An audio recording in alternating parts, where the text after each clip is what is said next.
Blessings, blessings, blessings, blessings all.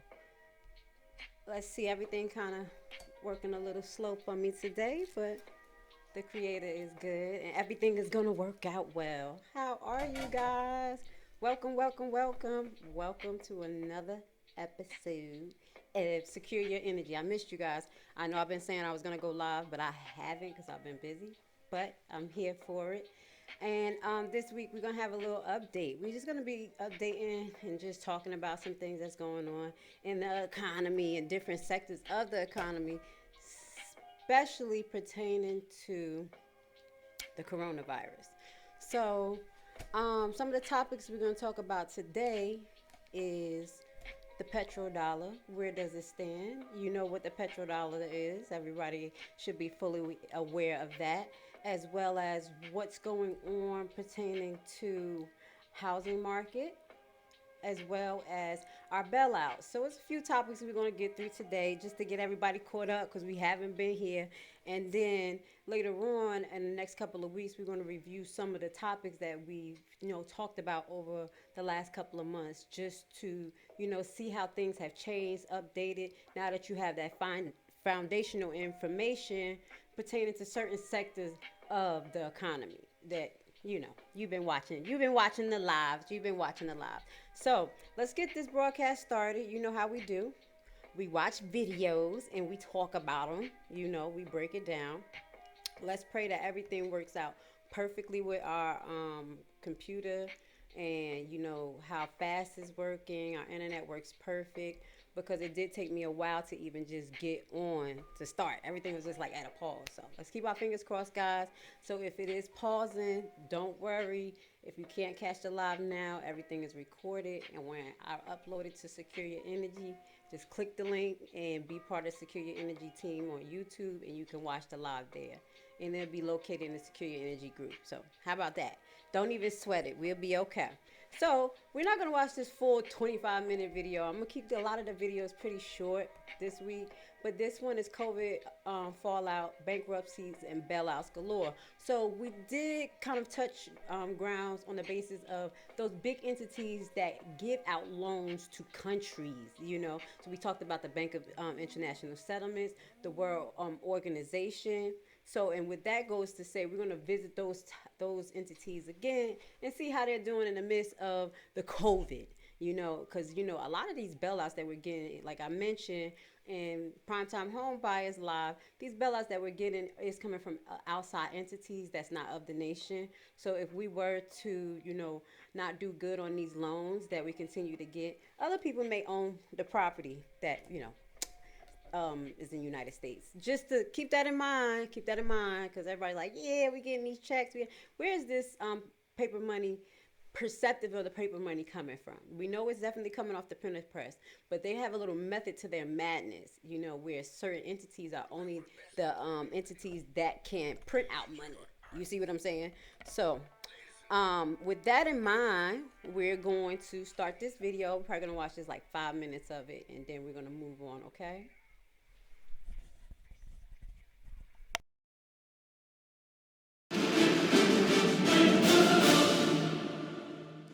Hi, I'm Mike Papantonio, and this is America's Lawyer. As tens of millions of Americans lose their jobs during the pandemic, Congress is struggling to come up with another bailout. But they aren't working on a bailout for workers. Congress is actually trying to come up with a bailout for K Street, really, K Street lobbyists. Tonight we'll tell you about this latest move by the House and what it tells us about our elected officials.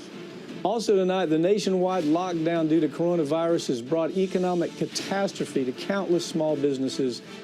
Just how is the tidal wave of bankruptcy filings, how's that going to play out? And later in the show, Education Secretary Betsy DeVos is at it again. She's spearheading a new rule for sexual assault cases across colleges that many fear is going to turn into student hearings into a de facto courtroom setting. Don't go anywhere. America's Lawyer starts right now.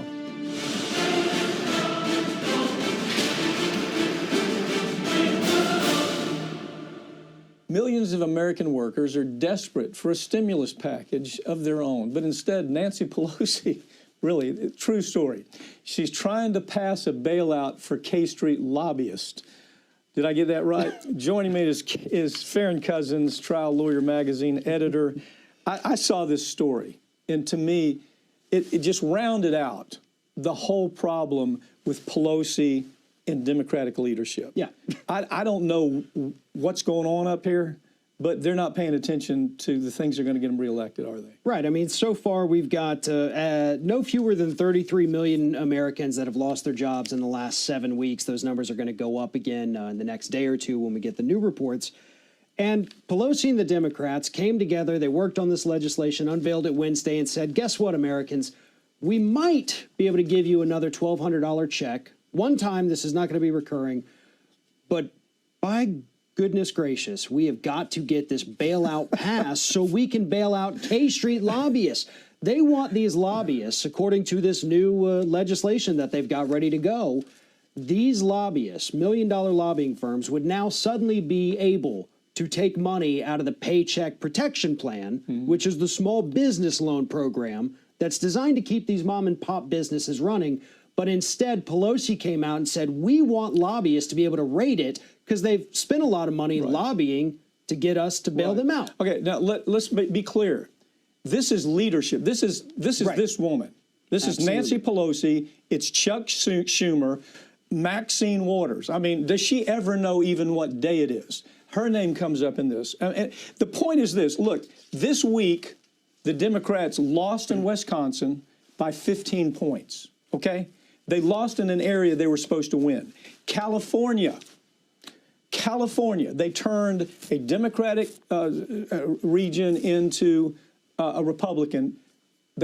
All right, so basically I wanted the subject matter to be focused on what they're doing with the actual bailouts. You know, I'm not Democratic, I'm not Republican, I'm not with the gang mentality. So most of you guys that watch this, y'all pretty much just, know that I'm not in it for political gain. So let's not even hone in on that. What I wanted you to focus in on was the fact that what these actually bailouts are proposing and who is reaping the benefit. So, we have to find a way to be able to review these bailouts on just the individual levels. So I will myself find the means to do that. And if I do that, to review bills, because I know bills is really big, but I think us, the people, really need to see what these things consist of before they're passed. And if there's a body of people that actually are able to kind of break down the bills that are being put up to the Congress, to the Senate, or whatever sector that is in, we may have a chance to stop some of the nonsense. So that's basically what I wanted to show you with that video, is that, with the first bailout package, you saw, some things written in between that's not too comfortable for some individuals, and other things that's written in between that's really good for other individuals, and come to find out, throughout the news, we're basically seeing that a lot of big businesses, some hospitals that were not active, received bailout money and bailout funds. So this is what we really need to pay attention to, the people, when these type of new packages and incentives are going on, especially in times like this. As they say, it's a lot of small business owners that's suffering because they can't even get their hand on the package or whatever the stimulus bill, as definitely shown by news articles all over, that the black businesses are really suffering, get the funds, not the hurdles. So these are, we're trying to combat the coronavirus, as well as supposedly stop the economy from collapsing. If you've been witness to what we've been talking about for God knows how long, this financial collapse been happening over time. Something like this don't happen in 1 second. This doesn't happen overnight. So about how the stock market was the interest rate from the Federal Reserve %. So it didn't just happen overnight. So we do have to remember that. Many individuals talk about the dollar collapsing, and we talk about one of the main reasons why the dollar is very weak, because the dollar is actually a petrodollar by the sword. Now, people understand the petrodollar videos and put in Secure Your Energy so you can get a concept of what the petrodollar is. But in a nutshell, other countries are forced to buy oil in American dollar. They just have to trade out the American residual money coming in based on those purchases. Okay, so now we're going to talk about the collapse of the US dollar. This is not a new topic. This is not a scare tactic. This is something that you need to be aware of because it's been a gradual process. It's a gradual process that's been going on. So 10 minutes of this video not for political purposes, so really welcome here at all. And we just ask for people to stay open-minded and look at the information abstractly as possible and try to apply it to their everyday life, right?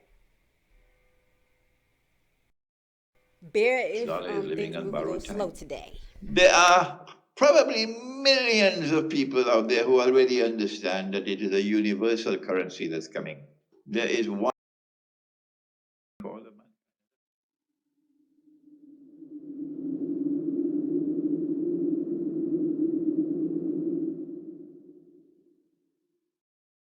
I think it's by accident that there is a simultaneous occurrence of the virus and what is happening in the world of oil. That does not appear to me to be by accident. That appears to me to be by design. What is happening in the world of oil? Answer: the virus and the lockdown has caused a dramatic reduction in the demand for oil. Number one, dramatic decline. Aeroplanes, people are not allowed to travel, no. Enormous reduction in the demand for oil. Number two, is it by accident? Mohammed bin Salman would act in the way he did. This Mohammed bin to be a client of Dajjal acting on. And Dajjal is not a fool, he's very clever. So the mastermind for whom Saudi Arabia is acting is not a fool. That's a conflict with Russia over in the supply of oil. But if they could get the price as they have succeeded, what is going to happen, it will be unique in human history. Remember what happened in 1971. They took the gold and silver and they replaced it with paper, and they announced there was the International Monetary Fund, 1944.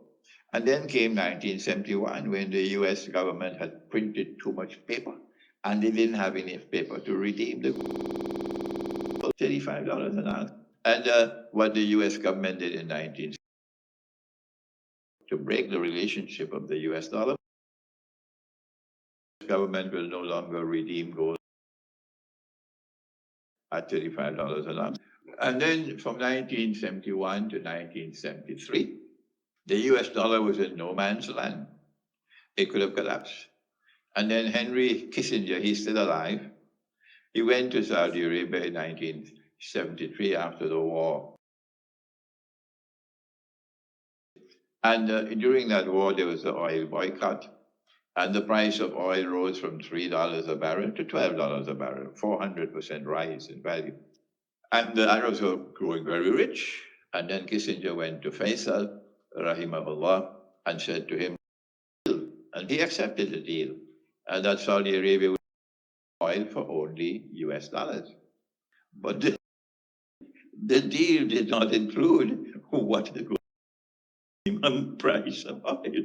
So Kissinger said, if you agree to sell oil for only US dollars, security of the state and so on, and you'll become very US dollar kept on flying higher and higher and higher, riding on the backs of oil. Was born. That's right. And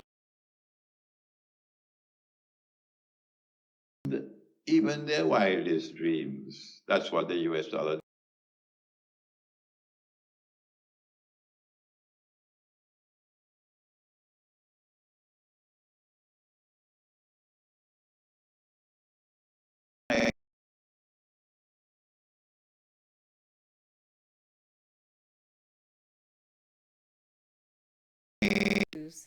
is attacked. That. And Trump doesn't understand it. I don't think he can succeed in understanding it. And oil is at the heart of that attack, yes. The price of oil has gone down and down and down and down until now it's free. It's free. You can get the oil free of charge. More than that, the oil producers are going to pay you to accept the oil and store it. It's called, this is, the price of oil is now minus, I think minus $35 or something. I mean, they will pay you $35 for every gallon of oil, every barrel of oil you take from them and keep it for them. Oh, no, it's your oil, but you're just taking it off their hands because they can't stop the pumps from pumping. No, I understand. It's not my field. I understand it'll be too costly, vastly costly to shut down the oil fields and then have to restart them later. You can't do that. You just have to keep on pumping. So when you pump it,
the demand for oil has gone down drastically. And at the same time that the demand for oil has gone down drastically, the price of oil has gone down as well. And oversupply and less demand.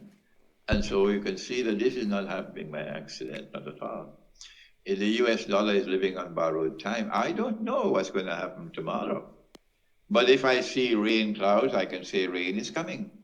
So don't come to me and say to me, only Allah knows the future, only Allah knows the future, only Allah knows the future. And the same people would look up and say, oh, rain cloud, rain is going to come. Only Allah knows the future. Oh my gosh, what stupidity. Yes, only Allah knows the future, that's correct. But you dum-dum, don't you know that Allah gives you signs and you must read them? Will you not think? Have you stopped thinking? So what we're seeing now is that the US dollar is living on borrowed time. It has been living on borrowed time for a long, long time, but this one is perilous. If the US dollar collapses, and I have been anticipating that the US dollar will collapse many years now, I don't know how it will survive. I don't know if it will survive this one. I don't know, but this is unique in human history. If the US dollar collapses, all other paper money will collapse. The entire monetary system will collapse and pave the way for another monetary system to replace it. There are probably millions of people out there who already understand that it is a universal currency that's coming. The universal currency coming for all of mankind. And that is what I call a monetary, not financial, a monetary Armageddon or Malhama coming. I'm not the only one saying that. There are many other distinguished voices, men of insight and learning. We're not Muslims. We're saying the same thing. The difference is I'm saying it from eschatology. And so today I want to share with you, to remind you, what do we do? How do we respond to this?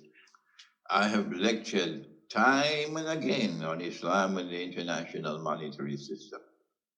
And I have advised again and again and again and again that that time is coming soon when this prophecy will be fulfilled. Our Prophet alayhi salatu wasalam prophesied.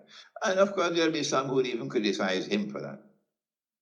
He said the time will come when a believer, in order to preserve his faith, will have to flee to the mountainsides and to places where rain falls and take with him some sheep and goats.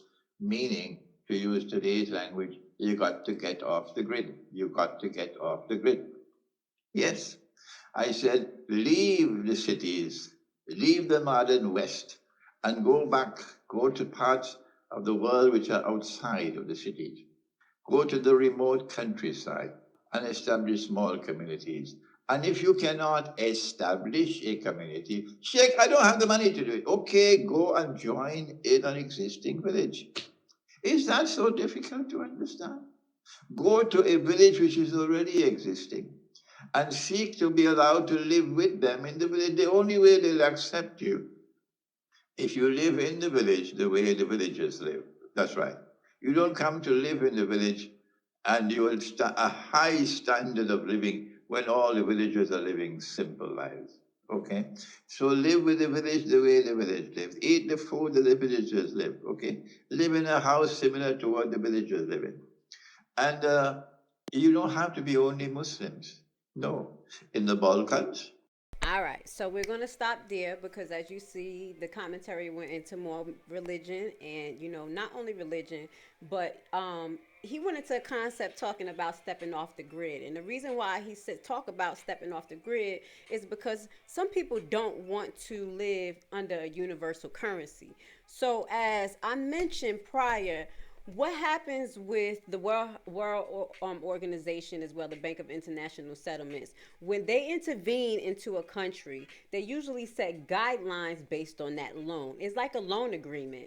But what ends up happening is that the country has to abide by these type of new regulations, the way they're going to work in commerce, just systematic changes to be able to withstand the supposedly bailout plan to help them get to the next level. But what we have noticed with the Bank of International Settlements and these other big banks that's over the Federal Reserve, over the reserve systems of these countries, because each country has its own reserve system that was created originally by the Rothschild family. So you need to understand that and how that system works. You can find a lot of information on the Black Discovery Channel.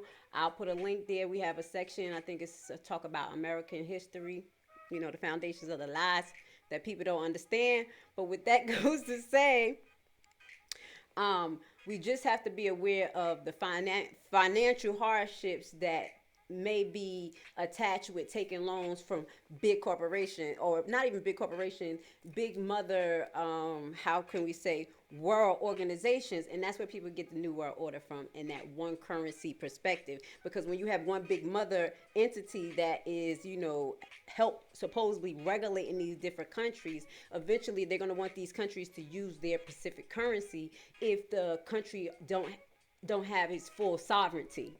So that's why, you know, when Trump says those things like he's trying to break away from the United Nations and things so the United States can have this full sovereignty, in those perspective, I think he's trying to say to make all types of decisions that they want to, and they don't have to be abided by national guidelines that other country has to.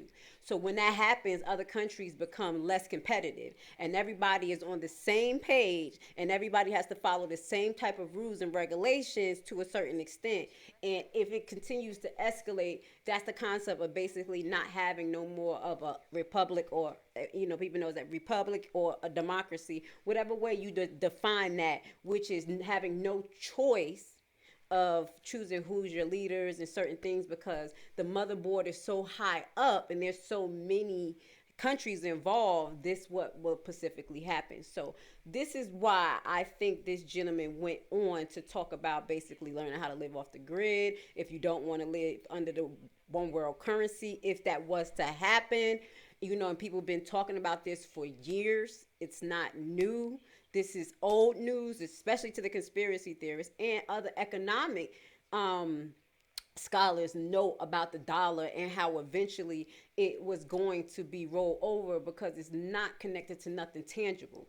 That's why other countries has been striving their best to connect their money back to gold. And a lot of countries, as we mentioned prior, that try to do this, their leaders get overruled or they mysteriously pass away. And this is thing that you can research yourself. You can literally put in Google search countries who try to connect their dollar back to gold, leadership outcome. Put that there. I promise you, Google will pull up articles and, you know, just things that you could kind of just date back to pay attention and see the connections to some of the things that we talk about. So this is another video that's just, you know, just asking some logical questions about, will the US dollar collapse? Now, let me see if this is my friend. This is Wolves in Finance. So this is the new YouTube channel that I have came across. So we're going to check it out together. There is another YouTube channel that I like. He shares good commentary. I share him a lot. So we're going to probably look at his video next. We're not going to look at the full 16 minutes of this, but we're going to look at it enough to get a whiff of what it's talking about. And then I'm going to share this one specifically in Secure Your Energy live for you guys, so y'all can go into that group. I mean, Secure Your Energy group, so y'all can watch the video. Another weekly video. Welcome back, friends, to another weekly video. We are in the middle of the coronavirus pandemic, and the US has been issuing massive stimulus bills. Now, these stimulus bills are huge. In March, the US passed the CARES Act with $2.2 trillion in stimulus. Just last week, Congress passed a new stimulus bill for $484 billion in stimulus, and there's discussions of another stimulus bill in the works. The United States does not have excess money coming into the budget. So the question is, whenever there's these big stimulus bills, who's paying for them? What happens is the Federal Reserve prints more money to send more US dollars into the economy to generate more growth. Now, whenever the Federal Reserve prints more money, there's a general concern about inflation, and there's a lot of people out there with concerns over the stability of the US dollar. I've been noticing a bunch of videos go on YouTube lately about people raising these issues. So I wanted to make this video and explain how currency markets really work. Now, I'm going to be giving you a lot of information very fast, so just sit back, relax, and we're going to talk about the US dollar.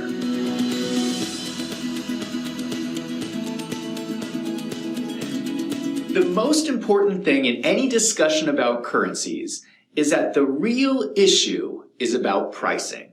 This is a practical day-to-day problem everyone faces in the real world. When you go to the store and you buy a loaf of bread, you want that price to be fairly consistent. So imagine you go to buy a loaf of bread. Let's say it is about $2.50. You're going to pay for that bread with some currency. If that currency is unstable, the price of the bread is going to fluctuate wildly. So suddenly, that loaf of bread might be $4 one day or $1 the next day. That is why it is so important to have stable currency markets. Without it, your simple day-to-day activities become almost impossible. Many of you will know the history of the Federal Reserve. The goal of the Federal Reserve is to manage inflation of the currency and maintain stable prices. The US used to be on what's called the gold standard, meaning the US dollar was tied to the price of gold. Gold is a commodity which fluctuates wildly. So your currency then fluctuates wildly, and the price of bread fluctuates wildly. The US abandoned the gold standard in 1971, which makes the US dollar a fiat currency. This means it is not backed by anything other than the US government. This allows the Federal Reserve to manage inflation of the currency without having to worry about fluctuations in the price of gold. The result of all of this is that you can then go to the store and buy a loaf of bread with some confidence that the prices are going to be fairly stable, somewhere around $2.50. I cannot emphasize enough how important it is to manage inflation. You can look at many examples throughout history that when currencies become unstable, revolutions happen. People become very upset when their money suddenly becomes worthless. Governments are overthrown, things become violent, and the most famous of these examples is the massive inflation that Germany experienced right before World War II. They had massive inflation, and this was one of the main drivers that enabled the Nazi Party to come to power. The Federal Reserve in the United States knows this, and you can see this in the importance they have placed in policy decisions on managing inflation. The most important thing is maintaining the stability of the currency. The proof of this is that the US dollar is what is called the reserve currency of the world. This means there are institutions around the world that have money in their savings account. A lot of this money around the world is kept in US dollars as the reserve currency. This is done because the US dollar is known as a stable currency. It's not going to fluctuate wildly in value.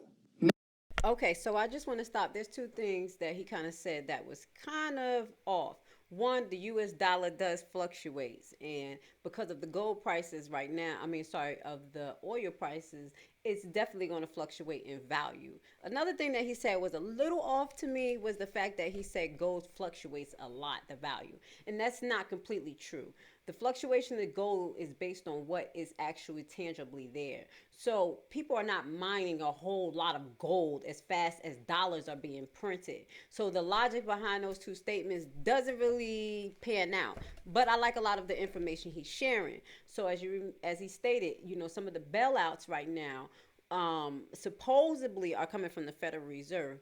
But we talked about how the Federal Reserve works and how, they print out money, they do fractional reserve lending, as well as just as those little baby banks have to balance their books, the Federal Reserve have to balance their books as well. So you have to take into account that they are now at a zero interest rate and printing out money out of the kazoo, which is really, really crazy. So it's two bailouts that happen, and supposedly, as he stated, it's from the Federal Reserve. I totally don't believe that, but we're going to do some more research in the future, in our future broadcast, to see specifically where this money is coming from as far as the bailouts that's coming to the United States. So, as we talked about the inflation, the printing of the money, the price inflation, and the price fluctuation based on inflation or the interest rates. Just for instance, if he's buying bread, the grocery store and it's $3.50 for them, it's not going to be $2.50 for you. As much as it goes up for them, it's going to go up for the average person. And what ends up happening is that when these other industries are maybe out of commission because of the coronavirus, they are not able to produce as much. So the demand for certain products do go up. So we're going to go into another video that talks about, possible inflation with the food prices, and that end up happening because, some of these companies was happening, especially with the chicken.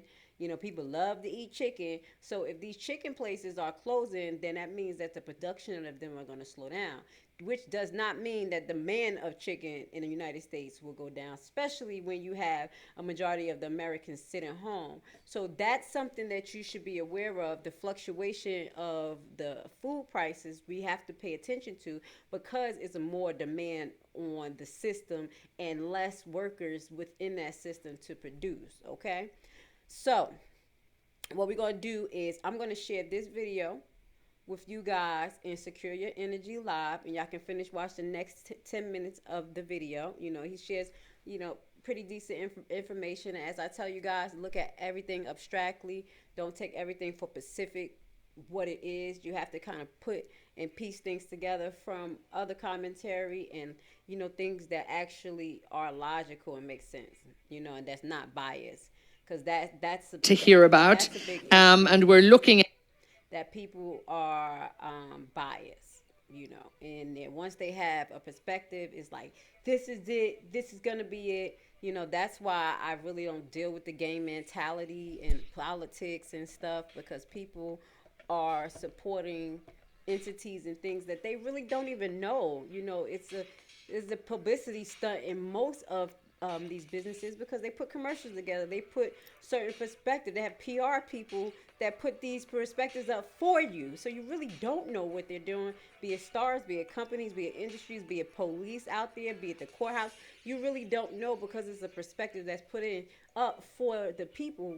And it was funny because I happened to have a short conversation with associate of mine, and we were just talking about predictive programming, and predictive programming is something that we are all affected by, as a nation. And predictive program is directly connected to people, putting up certain personas when they're in the public eye, but when they're in the private, they're monsters.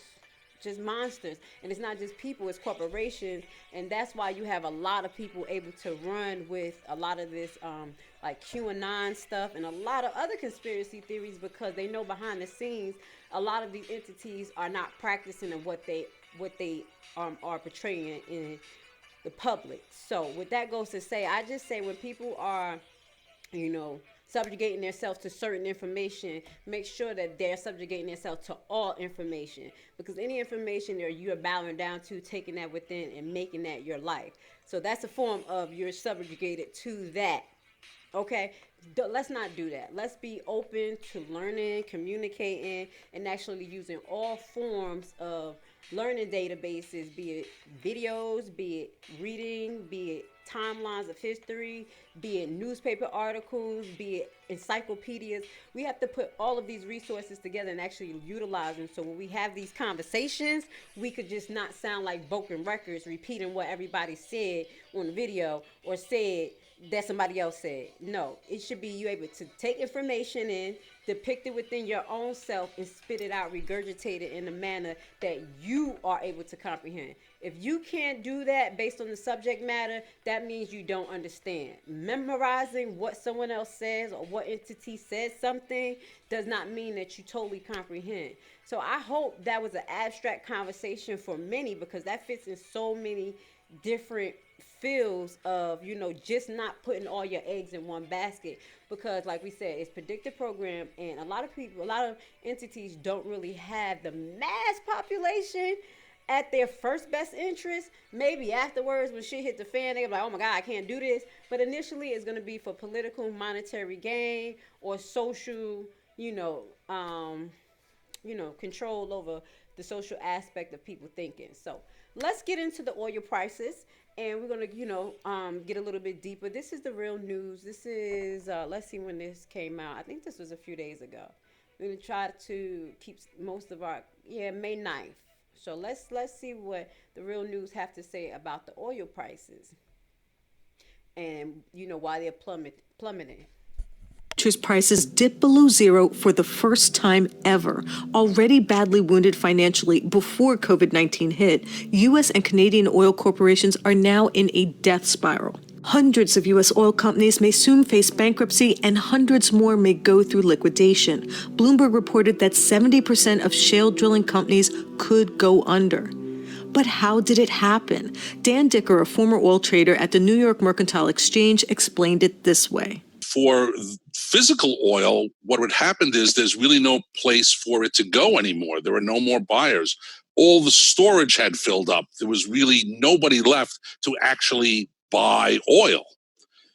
And in fact, there are so few buyers that, in fact, the oil market doesn't even go to zero. It goes below zero, which is hard to conceive. Dicker said that financiers and speculators sometimes forget that behind the futures in which they trade, there is a physical reality. You have to pay someone to take something of value away from you because you simply cannot afford to deal in the physical itself. You just don't have the capability of, you don't have a big enough bathtub. There's nowhere to put it. You must get out in a financial way, and that requires somebody to actually, you have to pay somebody to take it away. With global oil consumption in rapid decline, places to store oil have become increasingly rare. Dozens of mega tankers used for oil shipments have become pricey storage vessels along the U.S. Gulf and Pacific coasts. This rapid deterioration of the oil market also takes a toll on humans.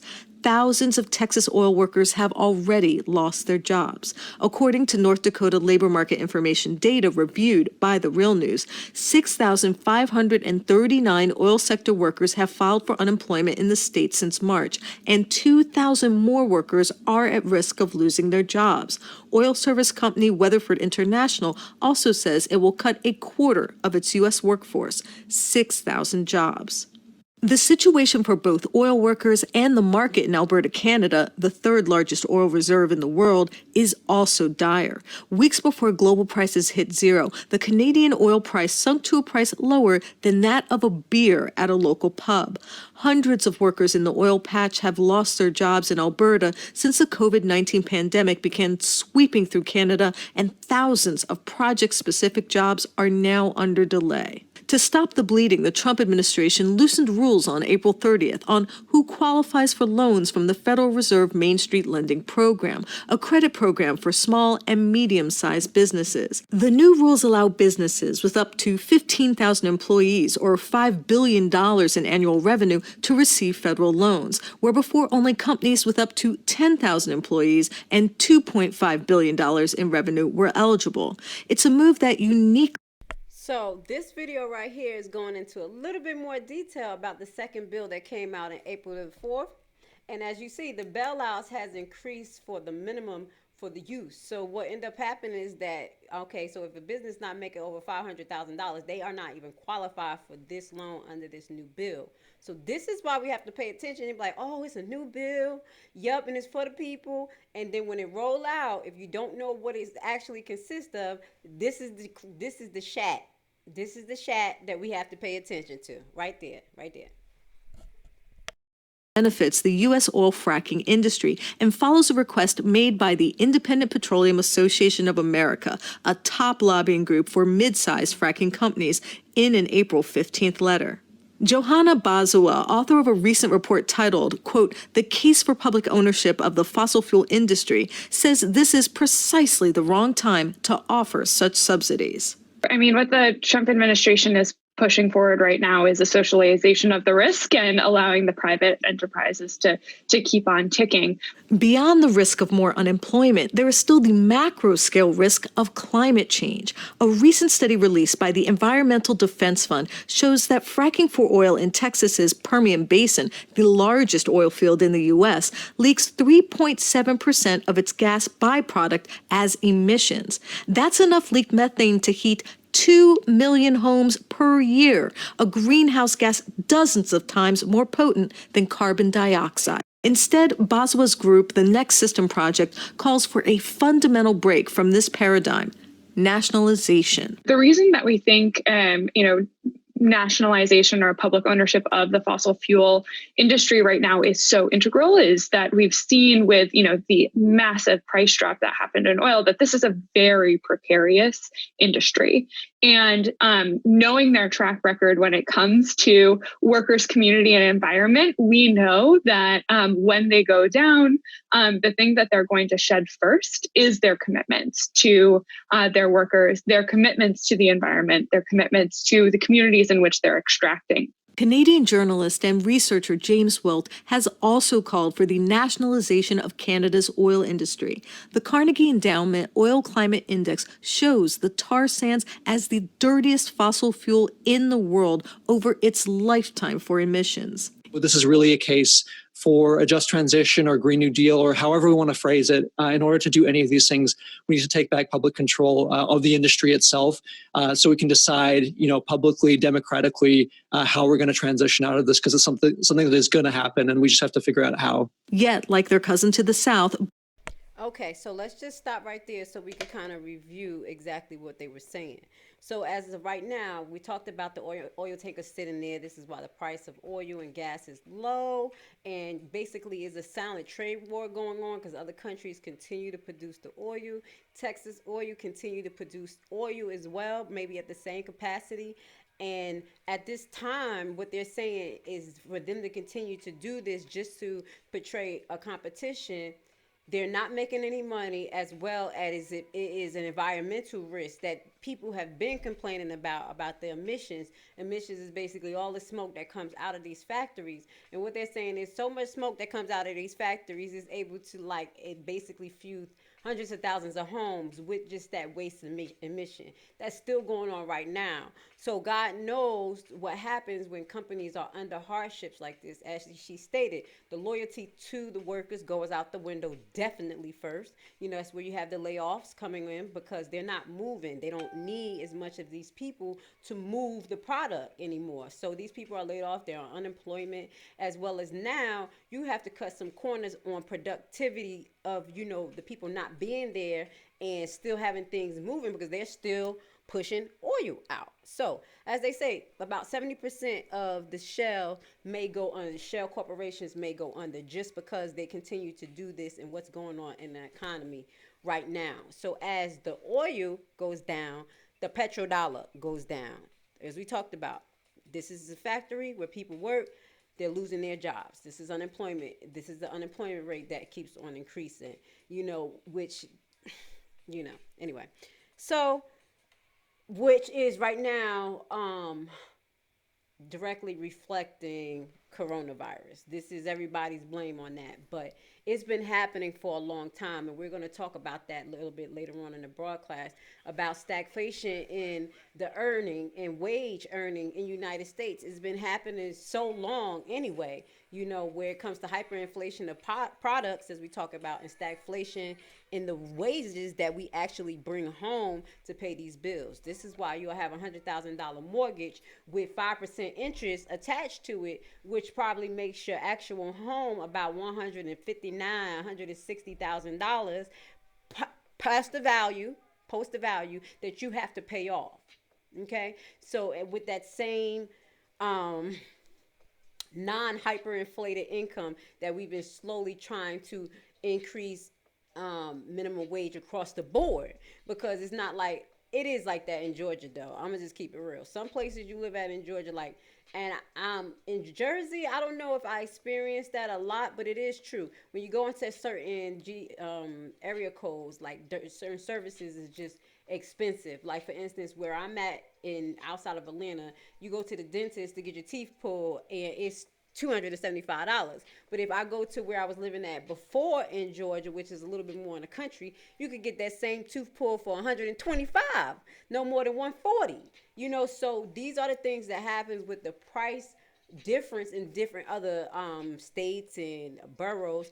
But we still have to be mindful that if we get everything on a national scale, and as he said, I like that idea that instead of these privately owned outside entities, foreign entities, loaning money to these corporations and taking over them, that is actually held by the people, but it's hard when it's held by the people and the people don't actually have a word within the Congress or a Senate, because a lot of our political arena is bought and sold, and it's just, it is what it is. If you don't have no money, you ain't saying nothing in the political field. And this is why we have a lot of disparities in the black and brown and the melanated community, whatever you want to address us as, because when it comes to a collective body of money and putting it together to move up the political realm to actually lobby, because that's what they're doing. They're paying lobbyists. The lobbyists get paid to put those votes in to, get different companies to support them or whatever.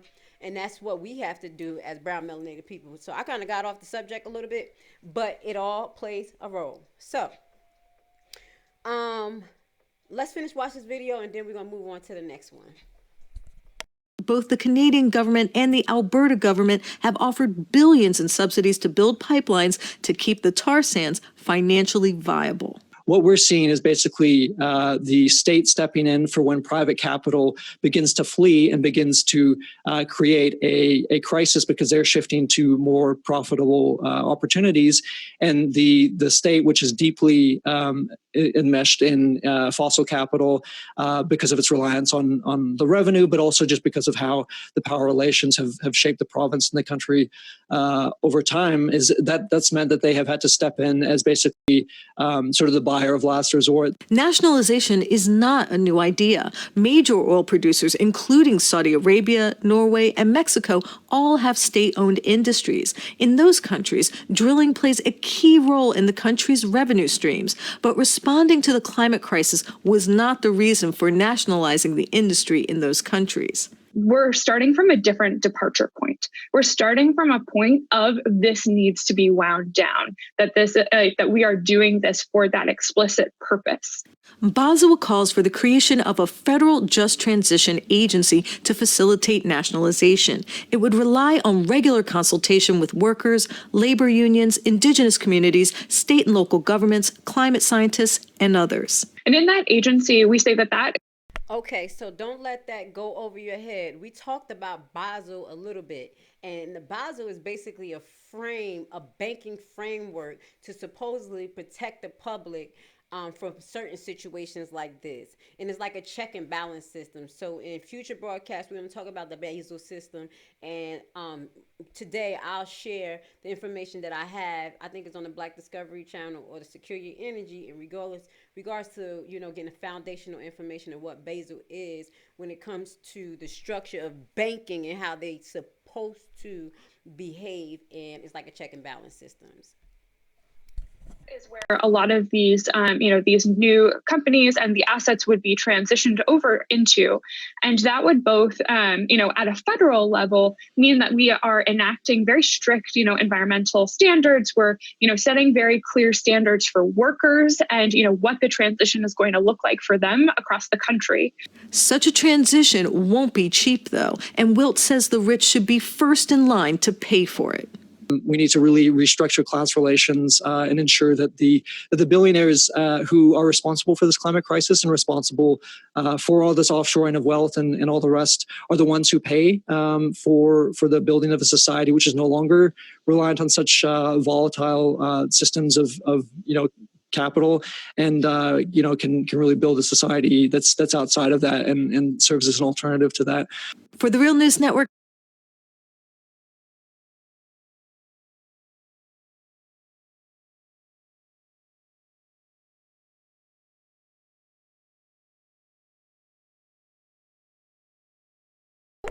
I do apologize.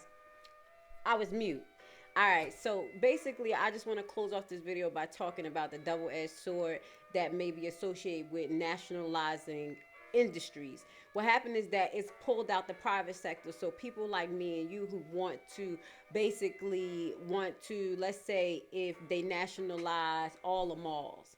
And if I want to own a mall, the only way I'll be able to do that is go through the government and apply and maybe get a contract or a bid to have that certain entity available because they basically own that industry. So what happens, it becomes a double-edged sword because you know, when you have government, is a way to regulate and make the business safe, as he said, and everybody follow the same criteria based on evidence-based practice. But what happens if you have a crooked government or a monolithic government? It turns into a dictatorship, and people lose total control of the actual system. You know, that one monarchy system. So it's kind of two ways to look at that nationalization. Scary, because people want to be able to be their own business owners and don't want the big government to tell them every single thing or every aspect about their life or how, you know, they would function in society. You know, businesses have to be regulated as far when it can be a health hazard to the people, but you just don't want, you know, malls and gas oil just to be, you know, not owned by maybe private companies, because it's going to be run different. So, you know, to each his own. That's something we could talk about in the future. But let's look at the crude oil forecast, April 9th, 2020.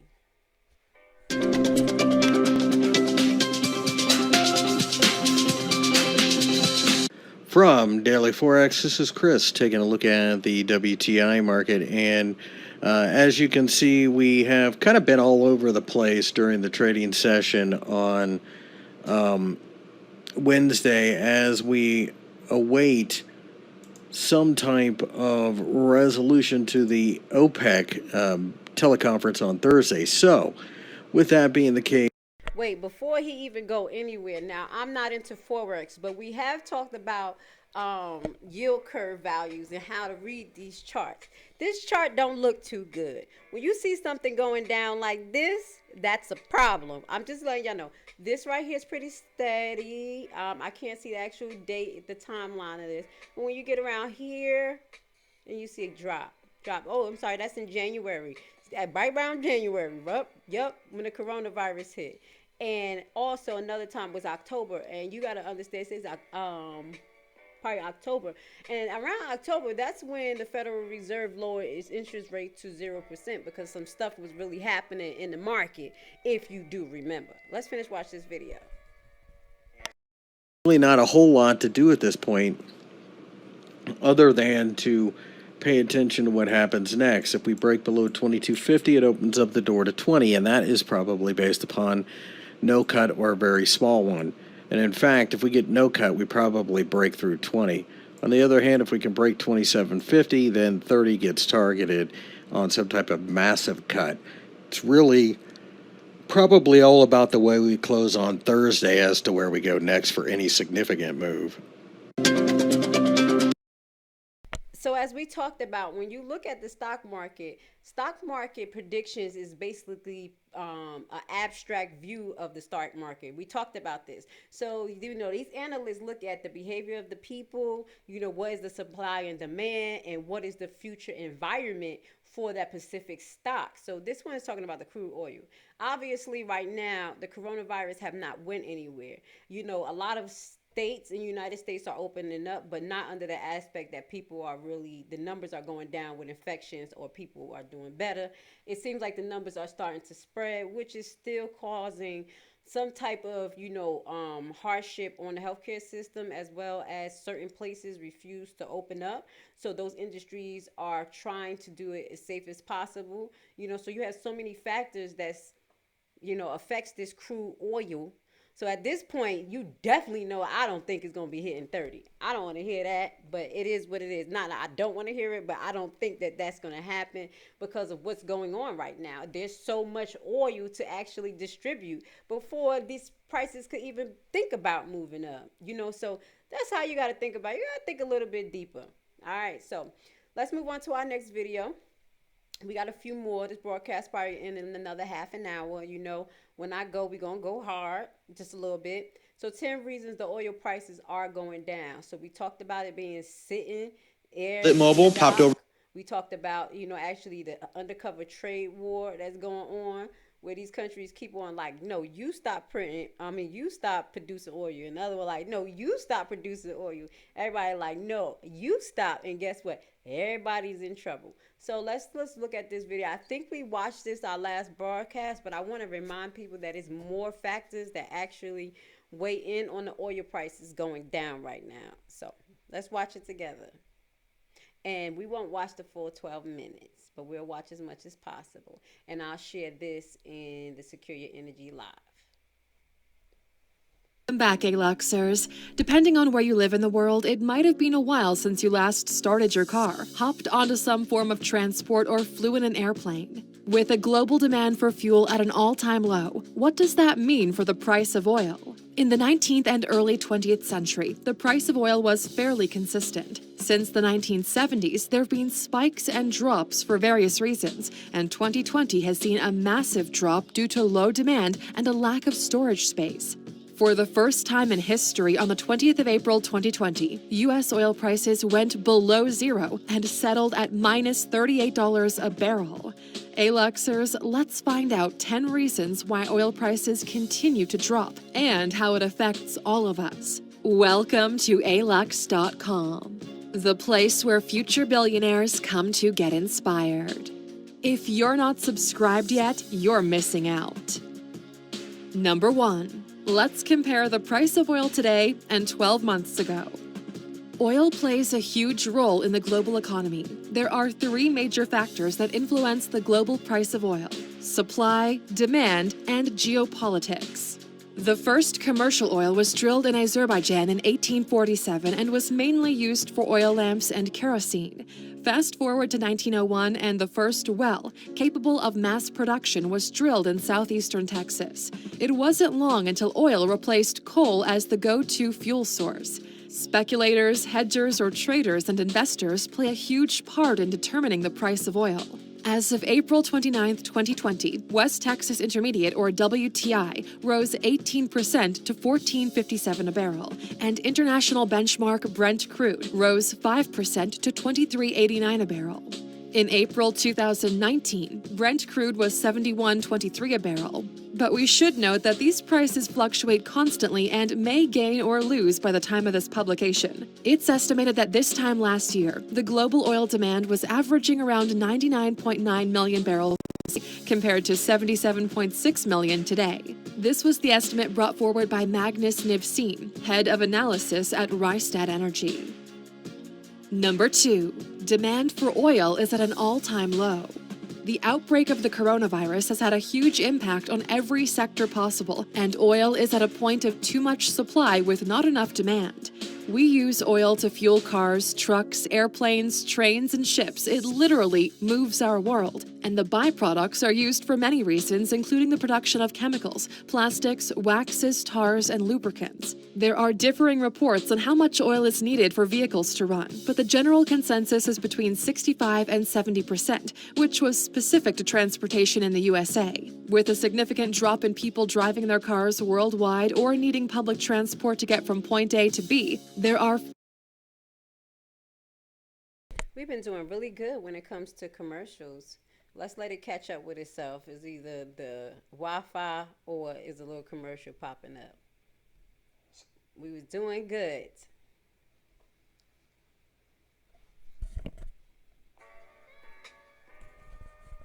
Far fewer people filling up their tanks, and the same applies for the airline industry. COVID-19 has dropped the need for oil to an all-time low. Which brings us to number 3. Storage space for oil is running out. One of the main problems with the lack of demand for oil is that storage space is running out fast. It's not as simple as to just put a stop to production of oil. If the wells are capped, there could be long-lasting damage, and it's extremely expensive to do this.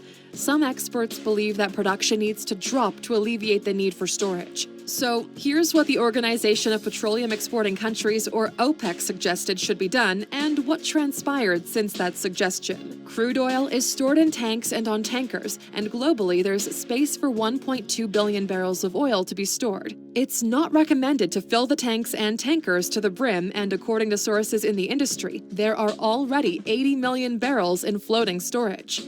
Oil tankers are thinking of different places to store their oil and are looking at rail cars, pipelines, ships, and caverns. In Scandinavian countries, the salt caverns are already fully booked. Number 4. There are tensions between Russia and Saudi Arabia. OPEC, which we mentioned earlier, was formed in 1960 when some of the world's major oil exporting nations came together to manage the supply of oil in an attempt to set a standard price on the world market and avoid massive fluctuations, which would affect economies. OPEC is responsible for 1/3 of the world's oil supply. Russia, America, and China were not a part of OPEC. In 2016, Russia and Saudi Arabia formed the OPEC Plus alliance. Russia was the biggest non-OPEC player in this alliance and the world's third largest producer of oil after Saudi Arabia. When it was suggested to cut oil production, originally Russia and Saudi Arabia decided to cut by 2.1 million barrels a day, but Saudi suggested they increase that number to 3.6 million to compensate for the current weaker consumption. Vladimir Putin didn't agree as his concern was giving too much ground to America, already the #1 producer of oil in the world, and stated that countries should produce as much oil as they pleased. After a recent meeting, Russia decided to leave the alliance, and Saudi Arabia have issued a stern warning to Russia that it's a decision they will regret. With this price war waging, oil stability remains very fragile. Number 5. The oil price collapse will reshape many things. It's uncertain how Saudi Arabia and Russia will fare after their inability to come to a mutual agreement on lowering the production of oil. What is certain is that the price war will mean that many smaller oil producers in the U.S. will go bankrupt. It also affects climate change. With lower oil prices, policymakers and business leaders may not make the switch to renewable sources of energy. It won't be financially viable. Of course, there is another point of view that the oil industry is an unreliable investment. It will also influence geopolitics. For example, oil-dependent countries will really struggle with the low demand for oil, and we'll explain how exactly they'll be affected next. All right, so I'm going to upload this video, the rest of it, so you can watch the last 5 reasons that the oil prices are going down, but we went over majority of it. And as I stated, that geopolitical issue is definitely a very heavy hitter. But it sounds like, you know, these other nations who won't stop producing oil knows that this will actually collapse the oil production in the United States because they make more oil than the United States. But that in itself, it will put a big strain on the whole petro system in itself. Okay, so I'm gonna upload that in Secure Your Energy so you can finish watch ALUX and talk about the 10 reasons why the oil prices are going down, and we're gonna move forward into why you may not understand now, but you may get prepared for food shortages. So this breaks down a little bit how food shortages may occur, you know, but we do have an abstract idea of how it may occur, especially when it comes to less people to produce and the materials not being shipped over to make, you know, the raw materials shipped over to the actual factories to make the product is another issue as well. And the ones that is coming over, what I found out, you know, just dealing with my daughter business right now, she's trying to do she's doing the drop shipping, you know, and these vendors that's outside the United States, their shipment prices is out of control. Like if you order something for about $15, you may have a $30 delivery charge, and it's going to take a while. This is what's happening in the midst of the COVID. So that actually affects businesses' productivity and definitely the food productivity, because everybody's sitting their butt home eating. That's what people doing. That's why I got out today, and I got out for the last couple of days, and I said, no, we're going to work out because getting a little chunky, and that's not what we came here to do. We got to stay healthy. So all you guys that's home, sitting home more, you know, for whatever situation, you lost your employment or you are furloughed, get out and start moving. You don't have to be under people, but if you need to have your mask on the side of you when you're walking, you don't really need your mask on if you're not in close contact with people. So that's what people need to understand, the correct use of the mask. So get your booties out and start moving, okay? I just had to add that little infomercial. That I needed to issue this warning instead.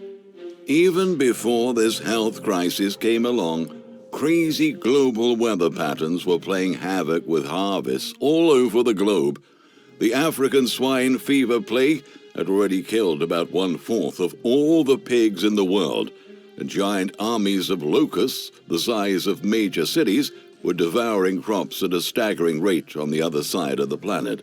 And now, this pandemic has caused an unprecedented worldwide economic shutdown, and this has put an enormous amount of stress on global food supplies. On the official UN website, the United Nations is openly using the term biblical proportions to describe the famines that are coming. Even if this pandemic miraculously disappeared tomorrow, a lot of people on the other side of the world would still starve to death. But of course, this sickness is not going anywhere anytime soon. Here in the United States, our stores still have plenty of food, but empty shelves have started to appear, and food prices are starting to go up aggressively. In fact, we just witnessed the largest one-month increase. Excuse that we're going to have a short commercial as soon as it catch up with itself. But does it make sense, y'all? Does it make sense? You have to be aware of some things. People, don't be distracted by the political, nonsense or the conspiracy. These things we need to pay attention to and start preparing our families for, and actually having some food stored, not hoarded, but stored, not Increase in food prices that we've seen since 1974. For a long time, I have been warning my followers that eventually a loaf of bread in the U.S. will cost $5. One of my readers in Hawaii just told me that my wife came home with half a loaf of bread for $2.99. So it appears that the day I have been warning about has already arrived for some people. Of course, the price of meat is going up even faster than the price of bread. The following is an excerpt from an email that one of Robert Wenzel's readers in Alaska just sent him. At our local Costco, as of now, beef hamburger is $9 a pound. Steaks are $18 a pound. Hamburgers were at $3.50 a pound before all this. Our local butcher shops that butcher and package the little local beef that's raised here are all out of meat. Luckily, I have a couple of moose in our freezers and plenty of canned smoked salmon, and salmon season is coming soon again. Hopefully, the price of hamburger has not nearly tripled in your area yet, but without a doubt, meat prices are just gonna keep heading higher. Ultimately, it's all about supply and demand. Meat processing facilities have been shut down all over America due to this health crisis. This is starting to create some really annoying shortages. If you go to Wendy's this week, there's a good chance you won't be able to get a hamburger. Go to the supermarket, you'll probably see some empty shelves in the meat section. You may also be restricted to buying 1 or 2 packs of whatever's available. Try not to look at the prices. They're almost definitely higher than what you're used to. This is the new reality, an America where beef, chicken, and pork are not quite as abundant or affordable as they were even a month ago. The pandemic has hit the meat-packing industry hard, as some of the worst virus outbreaks in the United States have occurred in the tight, chilly confines of meat processing plants. Standing elbow to elbow, workers there, many of them immigrants in already dangerous roles, making minimum wage, are facing some of the highest infection rates in the nation. Sick workers mean meatpacking plants are shutting down, and these closures are contributing to a deeply disruptive breakdown in the meat supply chain. The vast majority of meat processing takes place in a small number of plants controlled by a handful of large corporations, namely Tyson Foods, Smithfield Foods, JBS USA Holdings Inc., and Cargill Inc. More than a dozen of these companies' beef, chicken, and pork plants closed in April, and despite an order by President Trump to reopen the plants, managers fear that doing so will put lives at risk, so facilities continue to close. There have been nearly 5,000 reported cases of workers at some 115 meat processing facilities nationwide. But as I keep reminding my viewers, the only reason these meat shortages are so severe is because many farmers are unable to make their normal sales to the processing plants that have closed down. As a result, a lot of these farmers have been forced to gas or shoot thousands of their animals. For farmers in Iowa, Minnesota, and other Midwestern states, they've had little choice but to euthanize the backlog of animals, which means gassing or shooting thousands of pigs in a day, according to the New York Times. The financial and emotional repercussions on the farmers are profound. Some farmers lose as much as $390,000 in a day, said the report. So far, 90,000 pigs have been killed in Minnesota alone. In the end, a lot of farmers may have to go out of business after being financially ruined during this crisis, and we will seriously miss that lost capacity in the days ahead. Because the truth is that global food supplies are only going to get tighter and tighter.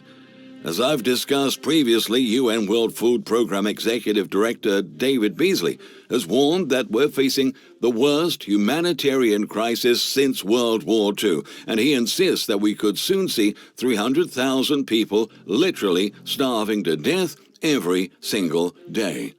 If we can't reach these people with the life-saving assistance they need, our analysis shows that 300,000 people could starve to death every single day over a 3-month period, he upheld. This. Okay.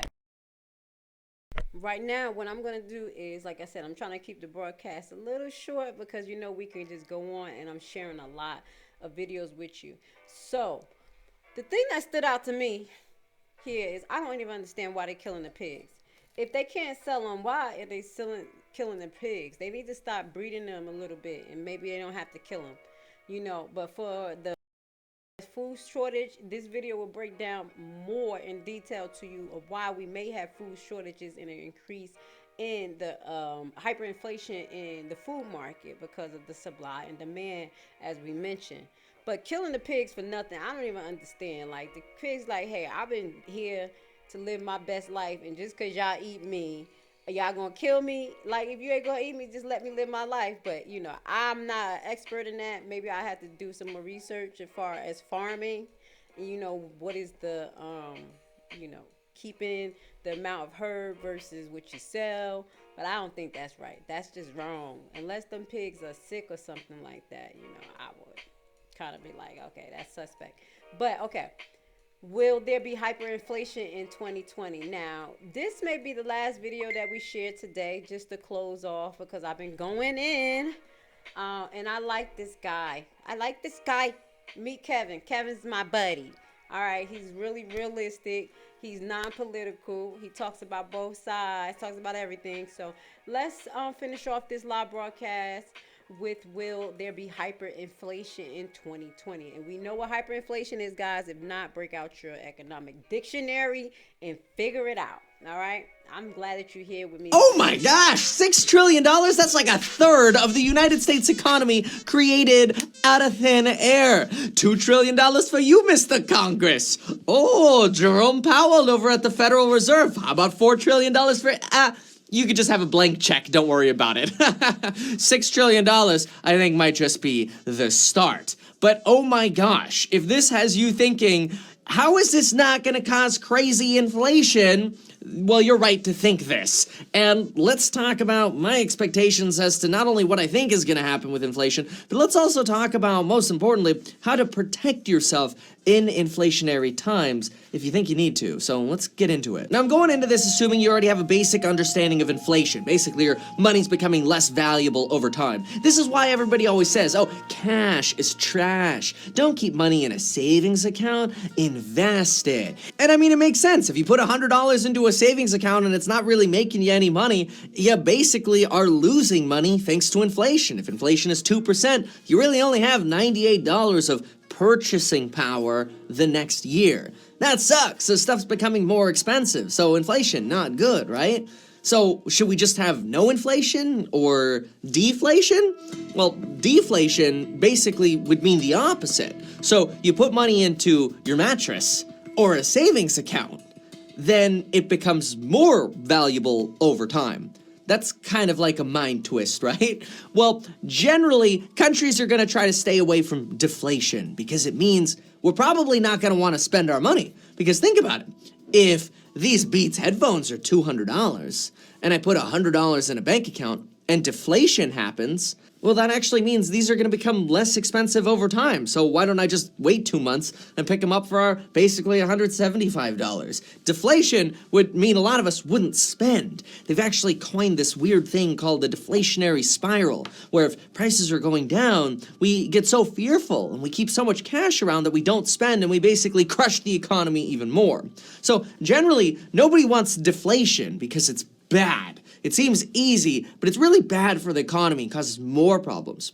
And inflation kind of makes you want to go out there and spend money or invest it, which makes sense. I mean, that's kind of like what we've all been programmed to believe.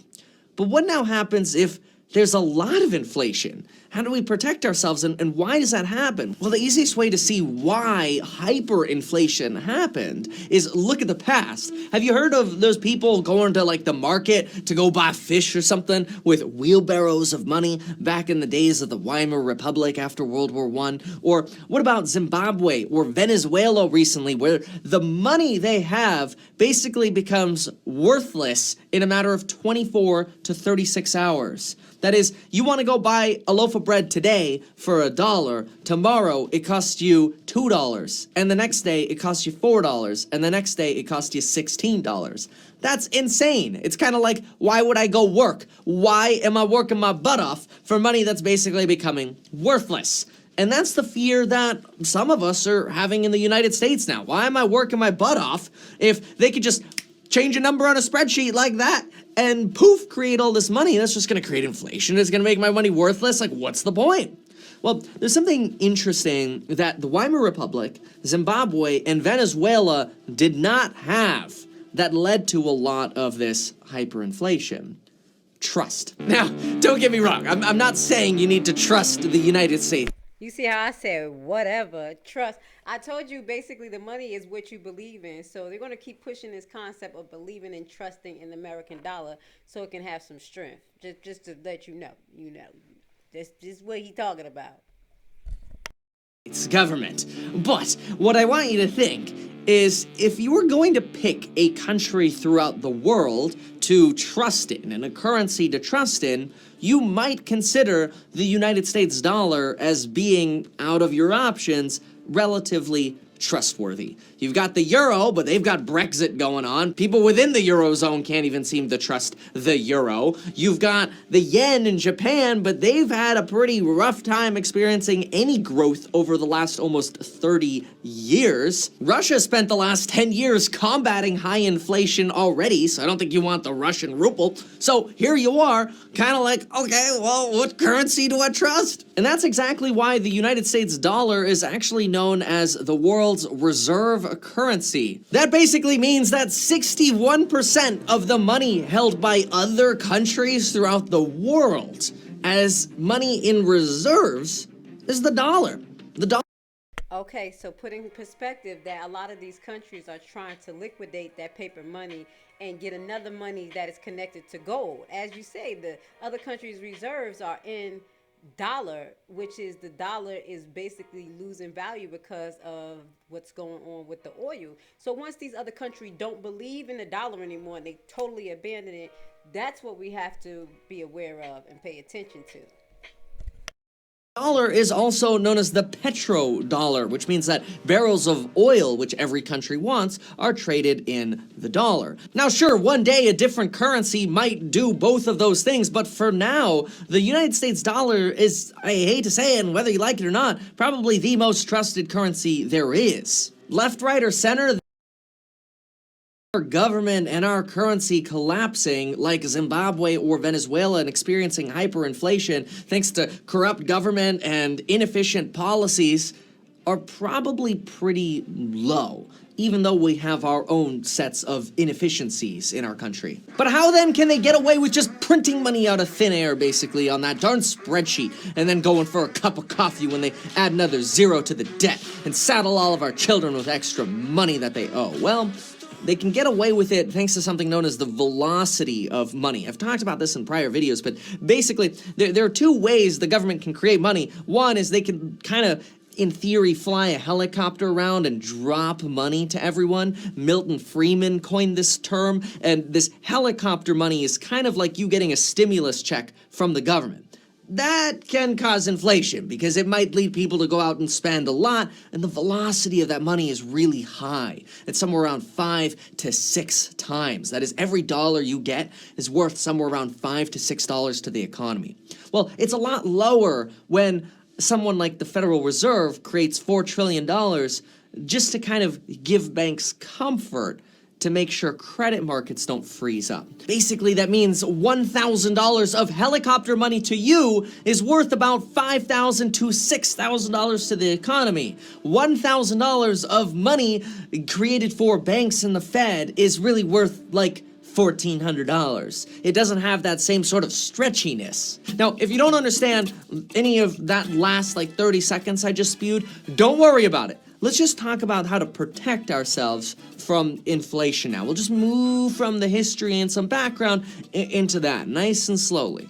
He said, yeah, we're going to help you out. Let's just move, let's ease on down to the end of this video, babes. We got about 7 minutes, and I know a lot of people's mind is like, what the hell? That's why it's always good to rewatch the lives that I do, because it is a long live and it's a lot of information, and he's only sharing a 14-minute video, and know that the attention span of a lot of adults and Americans are on 5 minutes, and we have to do a little bit better, y'all. We have to do a little bit better. Okay, all right. A lot of us might feel uncomfortable about this first suggestion, but one of the easiest ways to protect yourself from inflation is investing in assets like stocks. Stocks tend to rise with inflation. So when we say, oh, the stock market went up 5% this year, oh, but there was inflation of 2%, so it really only went up 3%.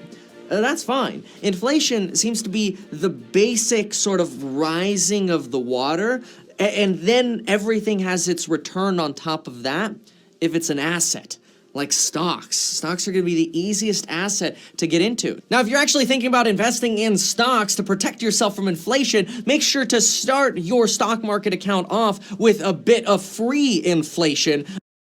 All right, so everybody has their own investment tools that they want to invest in, but when it comes to stocks, what I say is definitely pay attention to all the factors before you jump into an industry, and be aware if that industry is going to be able to flourish over the next years. Look at what may be the next and up and coming product. We have a lot of oil tankers sitting there. You may want to start to invest in solar energy at the end of the day, because it may be a big conversion over when it comes to oil to solar energy. So this thing won't happen again if they want to come up with a good contingency plan to not have something like this occur. You understand? So when he says stocks, you have to be very wise of the stocks that you choose, as well as if you're into Forex, please be aware of the currency fluctuation and understands about that country's currency and the value of it. By getting your 2 free stocks from Webull when you deposit just $100. Use the link down below and you'll get 2 free stocks valued up to $1,400. Now, when I talk about stocks, realize as well, this means dividend stocks can be a great way to protect yourself from inflation, because generally, even if the company is paying out most of its profit in dividends and maybe the stock feels kind of flat, it usually goes up by at least what inflation is while still paying you your dividend. In other words, it typically doesn't matter what inflation is, because stocks tend to exceed the returns of inflation anyway, because it's like the returns of stocks are built on top of whatever inflation is. It kind of just rises up and down above that with inflation. So what he's saying, if y'all kind of got confused, is that, just for example, what I always throw in your faces is those ETFs.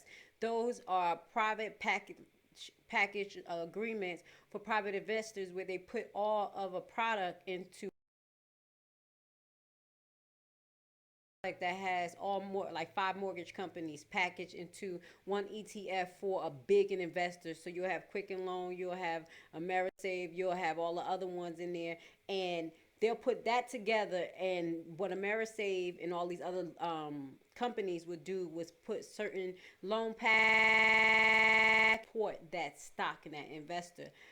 Potential outcome of receiving money. So when he talks about it rides on the back of the economy, that's how it rides on the back of the economy. So if the economy drops, then stocks is going to drop too. So that's just real. You know, he likes stocks and he really understands stocks. So understand, you know, with different commentaries, different people who have, you know, their foundational information. That's why he's coming from the stock market perspective. But, you know, next week we're going to go market, and for the people who don't understand how it hold just a little bit more. So let's sell another 2 to 3 minutes of this and we're going to end our broadcast. The same thing is actually true for assets like real estate, except real estate has a special advantage over most stock investors. See, real estate also goes up by at least what inflation is, and then its returns are sort of built on top of what inflation is. But the interesting thing about inflation and real estate is that most people who buy real estate end up using and taking out debt, like a 30-year fixed rate mortgage that they don't even have to pay. Let's say I buy a duplex and I have a $500,000 loan on it that I have to repay over 30 years with interest. That's crazy, right? The cool thing about real estate, first of all, is your tenants are probably paying off your loan for you, so it's not like you really have to pay it anyway. But let's just forget about the tenants for a second and keep it really, really simple. You pay 4% interest on a $500,000 loan. Well, what happens if inflation is 2%? Inflation actually makes your debt cheaper. Your loan becomes less valuable. So that 4% interest can actually feel like you're only paying 2% in interest if there's 2% inflation. In other words, happens, you make more money, your rents go up, but your debt stays the same. Your debt up, obviously, unless you like refinance, and mortgage stays a certain amount. And when inflation happens, the value of that debt, the burden of that debt becomes less. You make more money, it's easier for you to pay it off, you get more cash flow from your tenants because you raise rent over time. And so all of that is actually rewarded by Okay, so the only thing that he's income. What is your actual income? So if you have an increased mortgage rate and you increase how much you charge for rent just to compensate, that doesn't mean that you're actually reaping the benefits of that increase.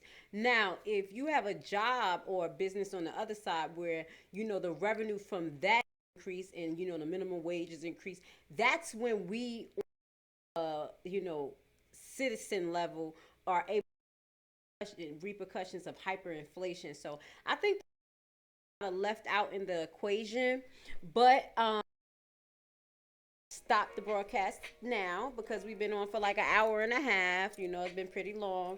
And what I'm going to do is share the rest of this information with you in Secure Your Energy group. So all the members of the Secure Your Energy group, peace and love to you. Thank you for being part of the family. Thank you for paying attention to the content.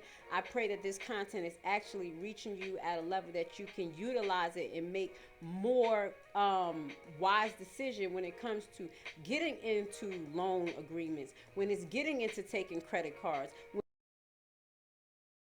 plans of political parties, if that's where you want to utilize your information, because you shouldn't choose people based on the social economic how can I say program system of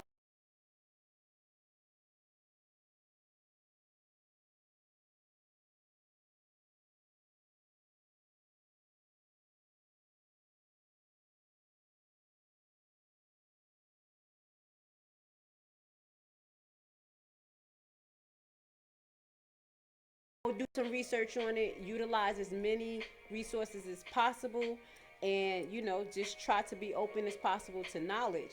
You know, I will say that over these last couple of months, that, you know, the genre of people who have been around me is vastly different when it comes to their belief in what's going on in society and how to approach society. And it's just religious practices, or if it's political practices.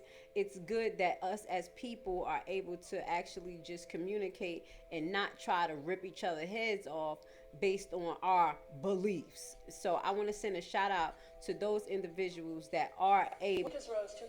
Wages rose 2.6% in 2019, the highest rate of wage inflation in more than a decade. Around 6 out of every 10 jobs we surveyed in December 2019 quarter had pay rises in the year, which is the highest proportion getting pay rises since the September 2008 quarter.